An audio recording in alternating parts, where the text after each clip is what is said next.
Warning, this video contains, extreme Harry Potter spoilers. I'm talking, elaborately extreme Harry Potter spoilers. And also some Pottermore spoilers. So if you're not all caught up, ye hath been warned. Hey guys, it's Sara here again, and today I have a special guest with me. This is my friend Jada, as mentioned in my last video, and she is a Harry Potter expert. This beautiful creature... well, she didn't invite me. I weaseled my way in by, saying, hey, I'll take you to dinner. That's how you get me. Yeah. With food. Yeah. I'll take you to dinner if you let me talk about Harry Potter, because I need someone other than my psychiatrist to talk to me about Harry Potter. It works this way. In light of recent events, when I said in my last video that I had no desire to read Harry Potter at all, I decided to make amends to all of my Harry Potter fans out there and bring to you the Harry Potter expert. Oh, thank you. Also, this beautiful creature, look at this beautiful creature. I'm in love with her, and I can accept her for not loving Harry Potter. Thank you. And for the record, Series of Unfortunate Events, which you said was, basically your Harry Potter, I fucking hate those books. I couldn't get into them. I was a depressed enough kid. I couldn't deal with that shit, And we get along fine. Yep. Prime example. It's just a thing where, I realized that if I hadn't read them, or had them read to me as a kid, I absolutely would not be into Harry Potter right now. I would have no interest, because my taste is totally different, but as I read them before, and it's already integrated into my life, here it is. So, for this very short, unsighted, non-essay style video, which I compiled together within 3 hours, I have come together with a list of Jada's top 5 favorite characters, and also including 2 problematic faves. Bonus. So, just to clarify, these are in terms of who they are written as people, not necessarily as to who they are as literary characters, because I do, a lot of them would be switched around if they were to be literary characters. But these are, them as if my dreams came true and I was suddenly in that world and I got to talk to one of them. So, just a disclaimer, this is based on the books and not the movies, most definitely. Yeah, I absolutely, books and Pottermore, I don't usually consider the movies canonical, just because they change so much. I know J.K. Rowling had a hand in the production of the movies and the scripts and stuff, but I just find that the characters and stuff are just so much richer in the books, and they take a lot away in the movies. So, fun movies, non-canonical to me. So, let's start with the top 5 fave. Number 1 has been my fave since Prisoner of Azkaban was read to me. I think I was 11. And just ever since that book, Sirius Black has absolutely been my number 1 favorite character. Now, I have a list of reasons why. Sirius to me is a serious case of Arrested Development.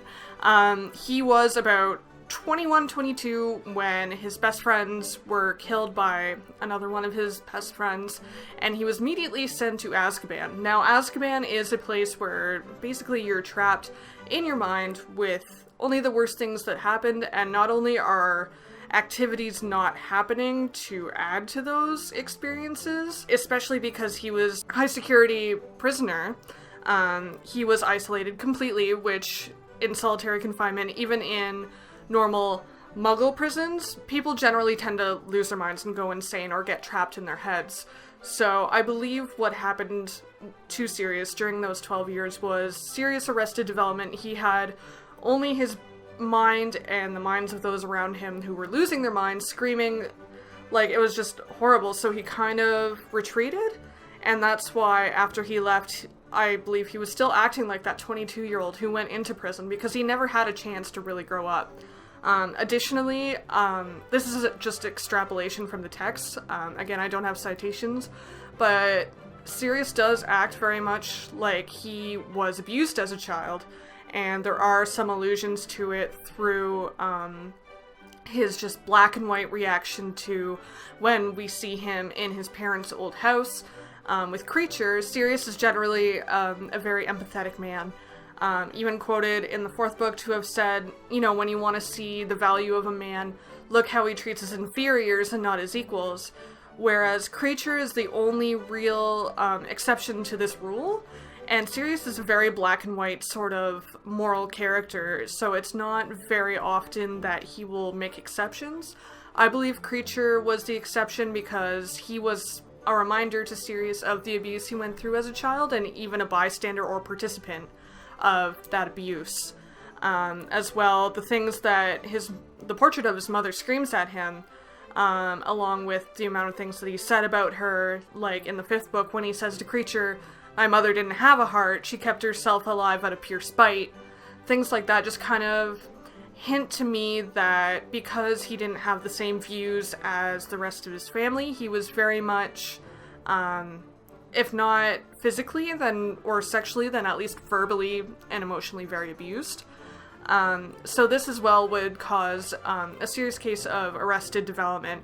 But the thing about Sirius that I love the most is just how pure he is in his ability to love people.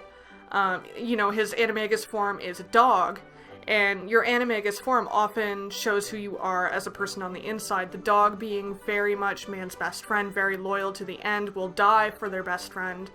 And Sirius very much reverts back to that very line multiple times through the books. The reason he escaped Azkaban was to protect James's son. Yes, a lot of people argue that he was a prick when he was in school, but you know what? Like, put it in the context of this world. It was in the height of, like, when the Nazis were gaining control, and there were neo-Nazis or, like, children of Nazis in the school ready to join Hitler out of school. And those were the Death Eaters, or those aspiring Death Eaters, were the ones that Sirius and James targeted, and they were the ones that they were bullying. Would you judge them at that point in this world, or would you say, yes, these people have evil goals, whatever? But that's a different story altogether. Numero 2. Remus. Remus and Sirius have been kind of wrestling for my favorite character, especially since the Pottermore information came out. I have fallen completely head over heels in love with Remus and his character, but Sirius is still at the top. But Remus is in my second, mostly because he, to me, is the most relatable character, because I can understand most what he's going through with the self-esteem issues and with the self-deprecation, self-defeatist kind of attitude he has, and the fact that he has the ability to switch into that very quickly. He just kind of, even though he had very loving, very supportive parents who loved each other, it was a healthy environment, him being a werewolf aside. The fact that he was a werewolf really dug in and told him that he was basically worth nothing.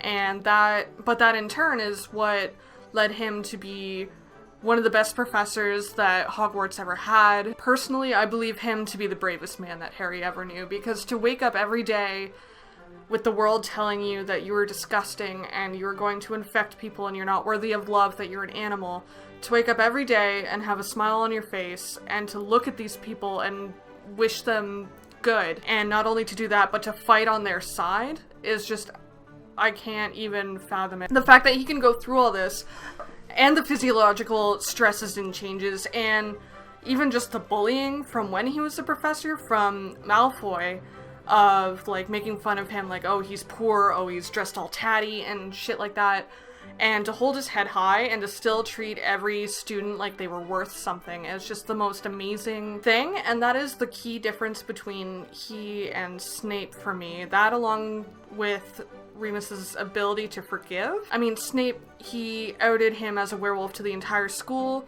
He bullied him through the whole time that he was a professor for something that he never did. Snape was just generally a prick. But in the 6th book, Remus still says that he's forgiven Snape and that he neither likes nor dislikes him because he can see the good in him. And I think that's the key difference between he and Snape, and why I believe him to be the braver man. Numero 3. Minerva McGonagall, aka Bomb-Ass Queen, aka my queen. She is, even though she's the only female on this list, I do like a lot of the female characters. Again, very, like, serious, very black and white kind of moral compass, but to the point where like, she's not unfeeling or unsympathetic to some people maybe falling behind a little bit.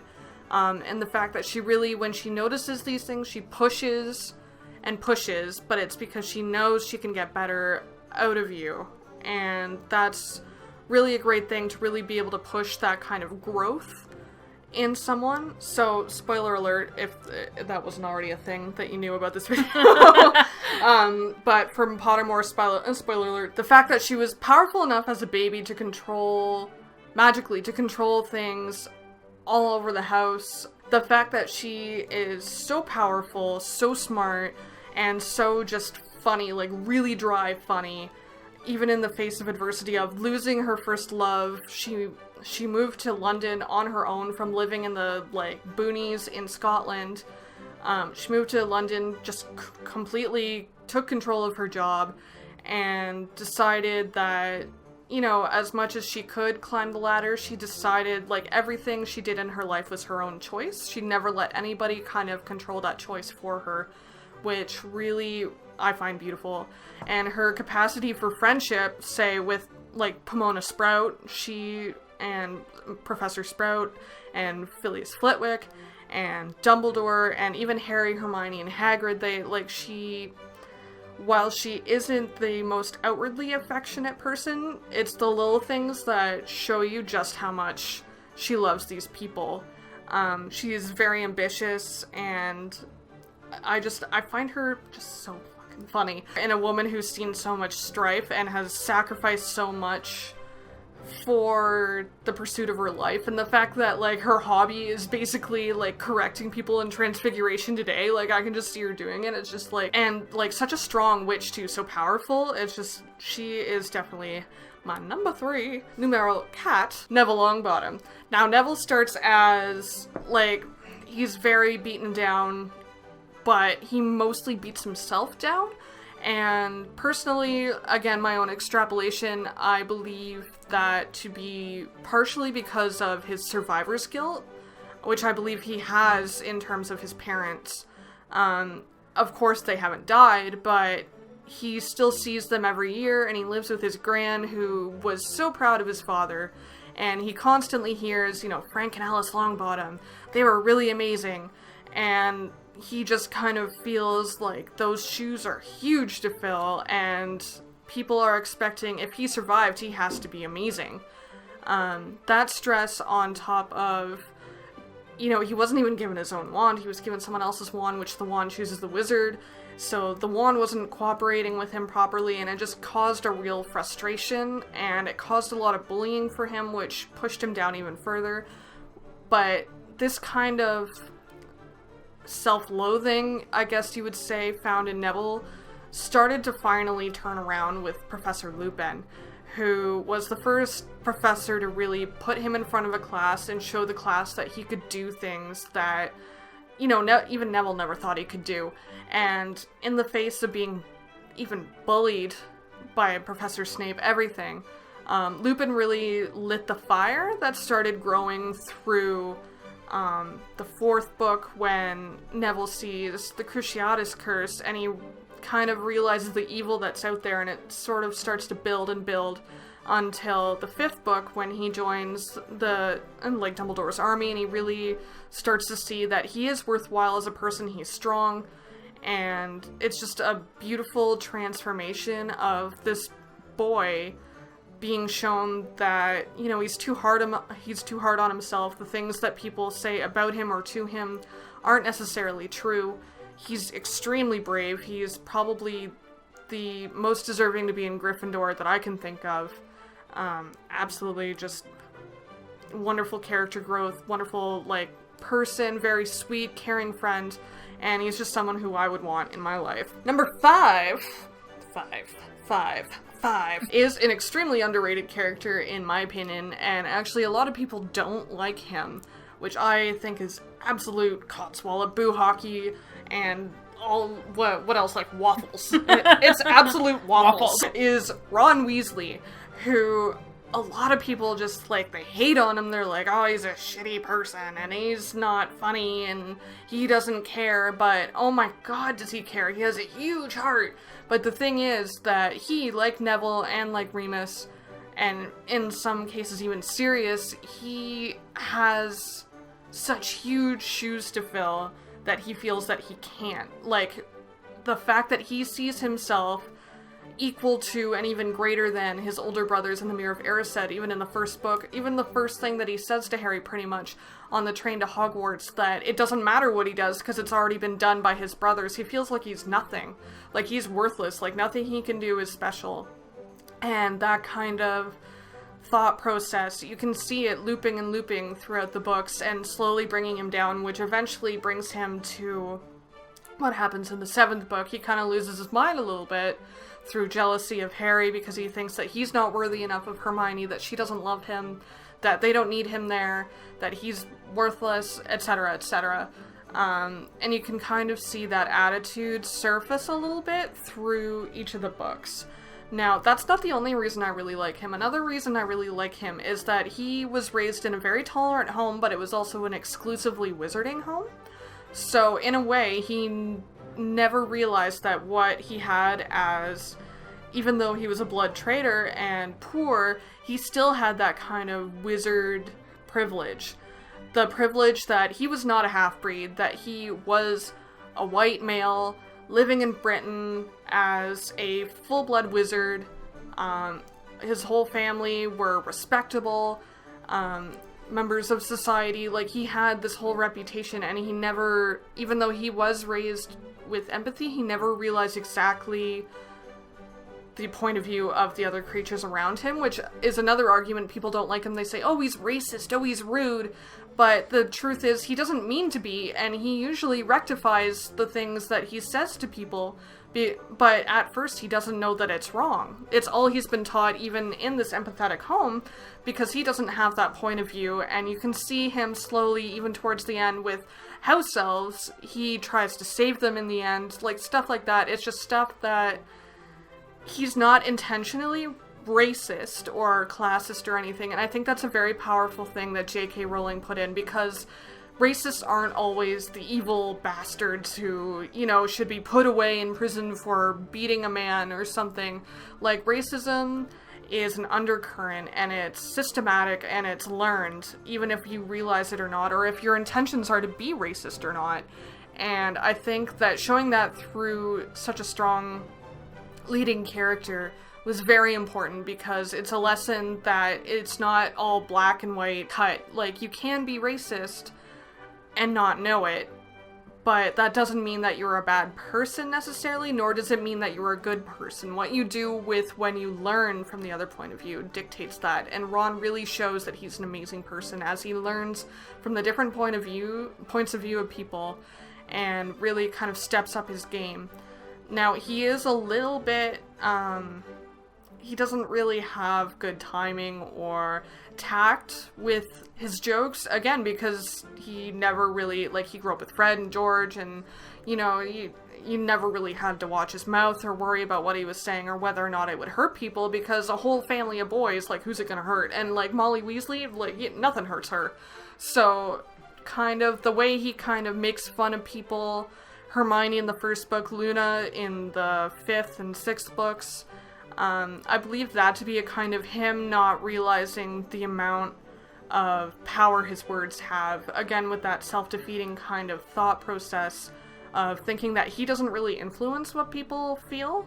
What did you think of Ron, like, in the movies? I found him very flat. He was just used as... It was like, he was just, like, thrown in sometimes. He was, like, as, like, a funny little bit sometimes. Like, yeah, like, to break the tension and stuff. Yeah, he didn't really have, like, much depth as a character. Yeah. I had no clue he had, like, all of that, like, background to him. Because there's really nothing in the book, or in the movie. Yeah, which I didn't really appreciate, because, and I think that's a big reason why people think he's such a flat, useless character, is they only see what they put in the movies, and they didn't put all the amazing things he's done and sacrificed for Harry, how they're, like, brothers, how, you know, they live together for summers on end, and, like, the ends of the earth that he's gone for Harry and Hermione and all of his other friends. They don't show that. They just show him as comedic relief. So, problematic faves. First of all, Albus Dumbledore.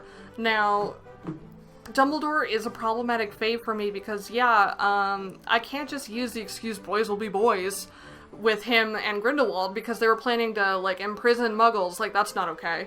And like Harry said, like, he was 17, like, that's Harry's age, and they weren't going out trying to, enslave muggles. But at the same time, knowing what muggles did to his sister and to his family in general, or what he perceives they did, obviously there was an allusion to sexual assault on his sister from muggles, and the fact that that led to his father attacking them, which put him in prison. It led to Kendra having to take care of Ariana and sacrifice her life for that, so she never had time for her boys. Albus then, after Kendra dying, having to come back and take care of Ariana when he felt that he was finally out, he had to come back. Those kind of things, like, it could really build resentment for muggles, as well as, I believe Grindelwald was an abusive partner to Dumbledore. They never go into, and JK never goes into depth of their relationship, but it's just the language that Dumbledore uses when discussing Grindelwald that you can kind of tell that they were an item during that summer, and that Grindelwald was almost certainly very abusive. If not at first, then towards the end, when Dumbledore was, like, finally realizing that he couldn't control Grindelwald, and that resulted in the fight that eventually killed Ariana. But you see the letters back and forth, and you can kind of see Grindelwald dictating and kind of hopping onto Albus's resentment toward muggles, and kind of using that and Albus's just prodigious power to advance his regime. To his credit, Albus eventually realized what was happening, although unfortunately that only came after the death of his sister. He really turned things around and really advanced civil rights for almost every race, including muggles. So, problematic fave, like, I don't want to excuse him, but I do want to excuse him, especially because he's best friends with Minerva, and he really helped her up after she left the love of her life, and, like, set her up after she left her job in London. Because he's a second chance person, I want to give him a second chance. Number 2, problematic fave, Regulus Black. Regulus, I know that he eventually cottoned on to what Voldemort was doing, but he was a Death Eater for a while, and, like, he must have known a little something of what was going on, like the severity of what was going on, even though he eventually took him down, which I think puts him academically around the same level as Sirius, that he knew what a Horcrux was, how to get it away, and he recognized that creatures' magic was different from wizarding magic, and how to manipulate that and change that to take down Voldemort a little bit at a time. Even though all that happened, I mentioned before that I really believe that Sirius was abused as a child, but I don't believe that Regulus was, because Sirius often says that Regulus was the favorite. I can just see him standing by or doing what his parents want to avoid the punishment that's being inflicted on Sirius to be inflicted on him. Being a bystander, I mean, as a kid, I guess I can't really argue that you should stand up against that, but to join Voldemort's fold, I just don't know where his loyalties were, or what changed, or what his values were, or anything. So even though he seems to be mentally on the same level as Sirius when it comes to knowledge of magic and power, I just don't know where he stands as a person, or whether or not I would enjoy him as a person, so he's problematic fave. I guess I'm all out of wind for this. If I had citations, I probably could go on a little longer, but this was just supposed to be kind of like a bit of an intro video. I guess if you guys like this, If you like it, if you like Harry Potter and you want to see more videos with my personal Harry Potter expert, comment below or like, and we'll do more for sure, because I cannot give you what you need in terms of Harry Potter. I did do the illustration for Sarah's husband's channel, Cardboard Kraken. Yeah. I know he's been getting a couple of questions of who did that. That was me. I will link his channel down below if you want to see it. Yeah, and you can link I don't actually have a YouTube channel, but I have a YouTube account. Like, you can link that down there. And if you have any questions for commissions or anything, or videos you're interested in that I might be able to kick up, just message me there. As always, you can reach me on Twitter, Goodreads, and Tumblr. Anything you have to say, leave in the comments down below. And if I can't answer it, I'm sure my lovely, beautiful woman here can. Alright, thank you all so much for watching, and we will possibly see you in another video. Bye. Bye. Stuff. You're stuck with kidneys. Yeah. Okay, my head's bigger than yours, so you sit a little closer to the camera. That's better. Okay. I have a special guest. It's got in the way. They get in the way of a lot of things. Okay. We could also do like a gag reel. Yeah. It'll just be me touching your boob. Go on. Add the footage of me farting while you're sitting on the camera. I farted like twice so far already. Okay. Both get orgasm.